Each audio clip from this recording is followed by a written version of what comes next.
Nehru had nothing to do with it. So, Your Lordship, just a historical fact, at that point in time, Sheikh Abdullah was in prison.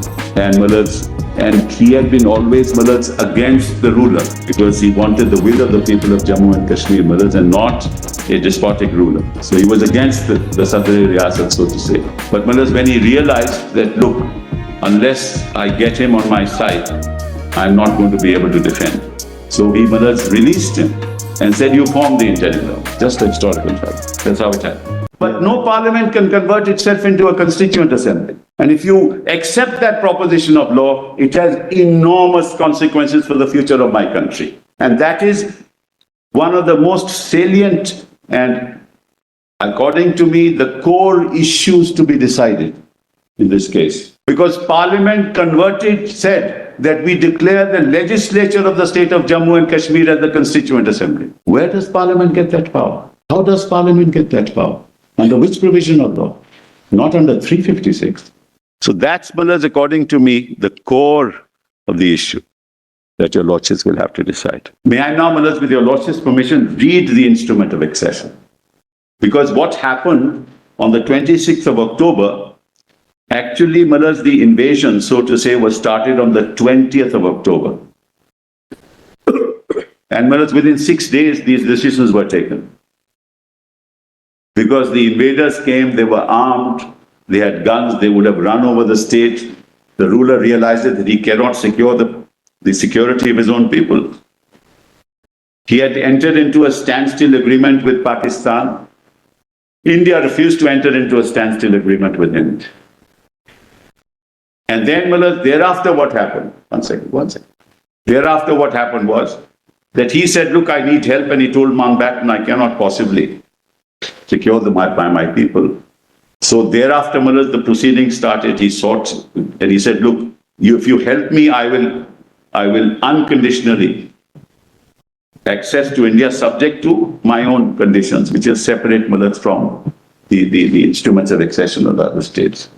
And India accepted it, and that's how India secured the peace and was able to And of course, the precursor to that is the Ratcliffe Award, in terms of which the part of Gurdaspur, what connected Jammu and Kashmir to India, was ceded to India under the Ratcliffe Award, which allowed for that contiguity, which was the basic principle on the basis of which the partition was to take place.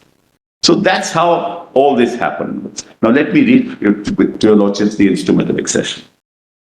It's my Lord Lord Mountbatten with that later. So I have to inform, I have to inform Your Excellency that a grave emergency has arisen in my state and request immediate assistance of your government. As Your Excellency is aware, the state of Jammu and Kashmir has not acceded to the dominion of India or to Pakistan. Geographically, my state is contiguous to both the dominions. It has vital economic and cultural links with both of them. Besides, my state has a common boundary with the Soviet Republic of China. And China. It should be. And China, it should be. And China. In their external relations, and dominion of India and Pakistan cannot ignore this fact. I wanted to take time to decide to which dominion I should accede. Basically, he wanted to be independent, quite frankly. But given this situation, he had no choice. Or whether it is not in the best interest of both the dominions and my state to stand independent, of course, with friendly and cordial relations with both. I accordingly approached the dominions of India and Pakistan and entered into a standstill agreement with my state. Pakistan government accepted this agreement. The Dominion of India desired further discussions with representatives of my government. I could not arrange this in view of the developments indicated below. In fact, the Pakistan government are operating post and telegraph system inside the state. Though we have got a standstill agreement with the Pakistan government permitted steady and increasing strangulation of supplies like food, salt, and petrol in my state, to my state. Afridis, soldiers in plain clothes, and desperados with modern weapons have been allowed to infiltrate into the state, at first in Poonch and then in Sialkot. There was a Poonch revolt, and finally in Mas area adjoining Hazara district on the Ramkot side. The result has been that the limited number of troops at the disposal of the state had to be dispersed and thus had to face the enemy at the several points simultaneously. That it has become difficult to stop the wanton destruction of life and property and looting. The Mahara powerhouse, which supplies the electric current to the whole of Srinagar, has been burnt. The number of women who have been kidnapped and raped makes my heart bleed. The wild forces thus let loose on the state are marching on with the aim of capturing Srinagar, the summer capital of my government, as first step to overrunning the whole state.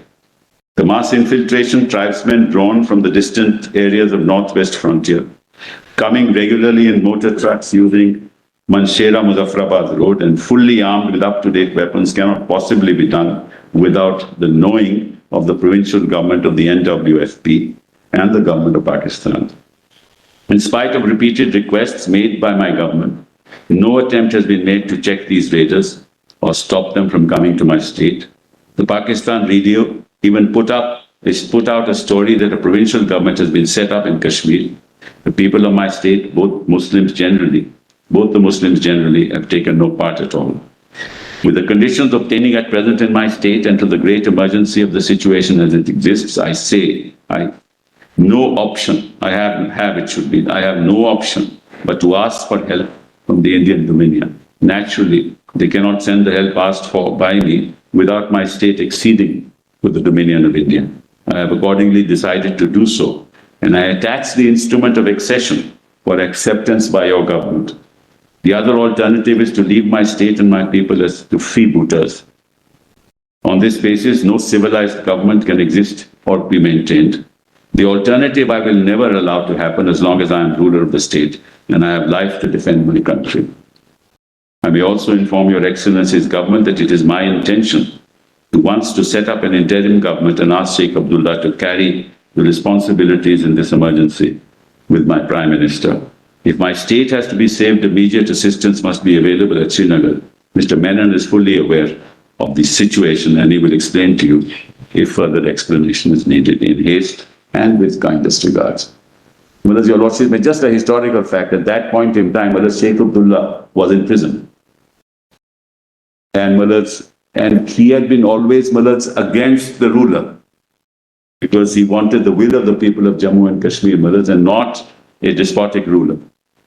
So he was against the Sadr-e Riyasat, so to say.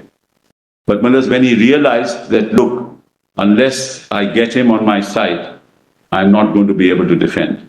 So he released him and said, you form the interim government. Just a historical fact. That's how it happened. Yeah, no, I know that, but I want to bring politics into it. The moment I take somebody's name, they'll be the other side. No. Nehru had nothing to do with it. So I don't want to enter into politics here. No politics. I don't want fireworks in a very solemn occasion like this.